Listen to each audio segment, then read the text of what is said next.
Hey team, I hope you have a great day. Today I wanted to share this bit of a concept that we've been talking about in the advanced theory course, but that really, I think, one sense made a lot of sense, but it's also like nice to work with pictures to show what it means, concepts like work capacity and quality of life. And I think this is very important because, yeah, we maybe don't even have this concept in our heads. So this will help us to understand life quality and what we are getting to. So life quality, shortly put, is that you would be able to, let's say, kick ass at when you're 90. That means when you're 90, you're still fit and agile, and you can do almost anything. And that's quality of life instead of like being, running from a hospital and nursing home between those for like 20 years from when you're 70 until you're 90. So that is also kind of the concept of health span. But yeah, so today I just wanted to walk this through, and maybe you think this is interesting, maybe not. But yeah, bear with me. We're gonna have a bit of a deep dive, or deep dive. We're gonna have a dive into what this all means. So let's start with just the concept of work capacity. So this is something that CrossFit has helped to define, and this is kind of the definition of fitness. And it's not so complicated when you think about it, but it's no other really fitness regime out there that has done a put this into math. So and the good thing is with math is that math is usually true, and if you want to do science, you need to do something that is observable, measurable, and repeatable, and this is kind of the things that we do in CrossFit. So we have physics 101 at the left here. So what is work capacity? What is intensity? Well, it is how much power you can create. And the intensity is that what is the average power you can create over different kind of time domains. And this is kind of the graph here to the right, which is the work capacity. So the time domains, as you see here, starts at 0. So this might be a 1 rep deadlift. So you can do create a lot of force or power using this formula. Basically, okay, I'm gonna lift 100 kilos. 50 centimeters, 60 centimeters, 10 times. And that's going to take me 20 seconds. So I created this amount of force and power in that attempt. So I could map that out, and then we can do a longer workout where we do, for example, we're running. So the force is not going to be as much, but we have a distance and we have the time, and now we can map this out. And the higher we move up and create new kind of tests, this curve here will expand, and that is the work capacity that we are then defining. So this means we are actually getting fitter. It means we are getting more possibilities in life.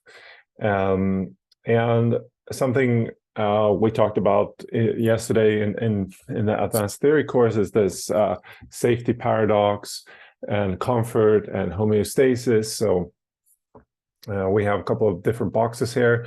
On the left, we have the comfort and safety. And on the right, we have the danger zone. And we have some nice picture here. And in the middle, you see there's this guy and this gray thing. And this is the gray zone, right?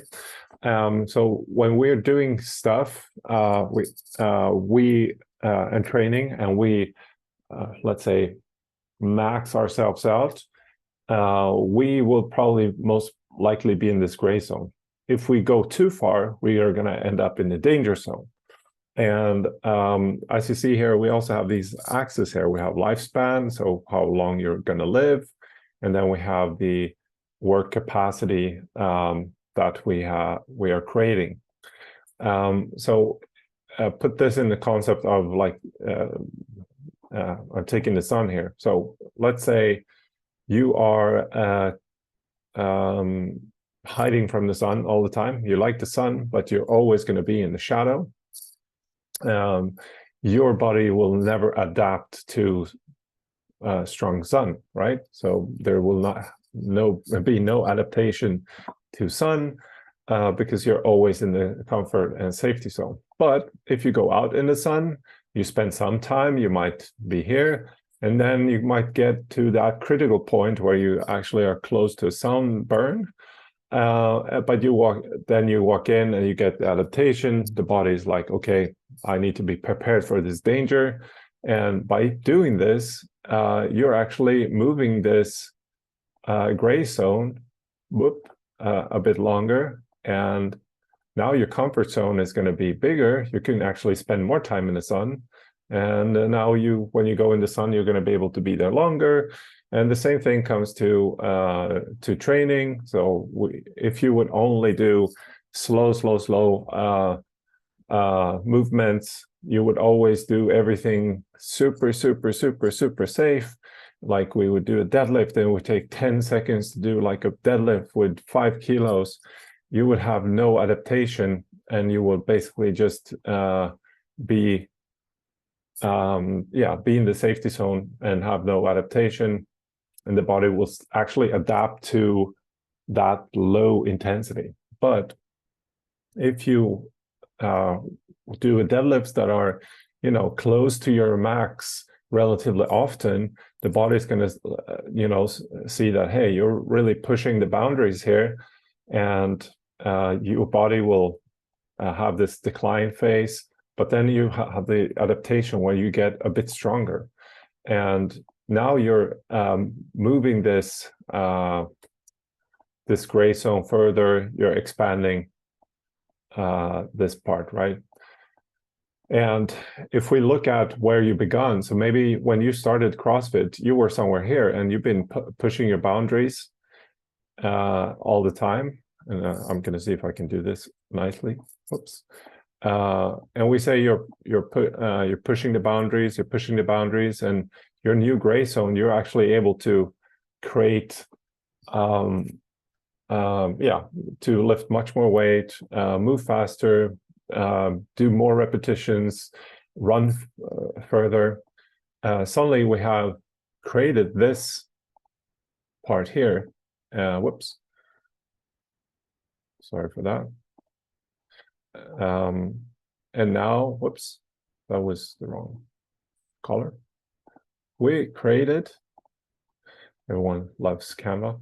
Everyone has now created more life quality, right? So this is the life quality that you are gaining in life, right? So over your lifespan, your life quality has expanded, and you keep on pushing this boundary, you will start to increase that life quality. Okay, good. But what happens if you don't stop training? Well, you will start to fall backwards. Life quality will start to decline, and you can get further back. Now, this obviously takes time. So what happens if we create a lot of work capacity now is we're obviously going to have more time of decline before life gets really miserable. So it can be pretty nice to see sometimes that I've created this amount of life quality, even though it's not always easy to measure this, but you are doing this by training every day or a couple of days a week. And the more you train, the more life quality you will actually get, life capacity, work capacity. So I'll put this here, gained work life quality. All right. Awesome. I think, and I hope you understand that there are a lot of caveats here we could talk about. This is obviously just a one way to give you a bit of a concept to work from, and the caveats and so on would expand into an entire book, I would say. So bear with me. This is not all the information about this. So I wish you a pleasant day, and feel free to reach out and share your thoughts if you appreciated this. Also, share this with someone if you think they should look at this, because maybe they would appreciate understanding more about their own life quality, more about their safety and comfort zone, adaptation, and so on. Okay, have a great one. See you soon. Bye.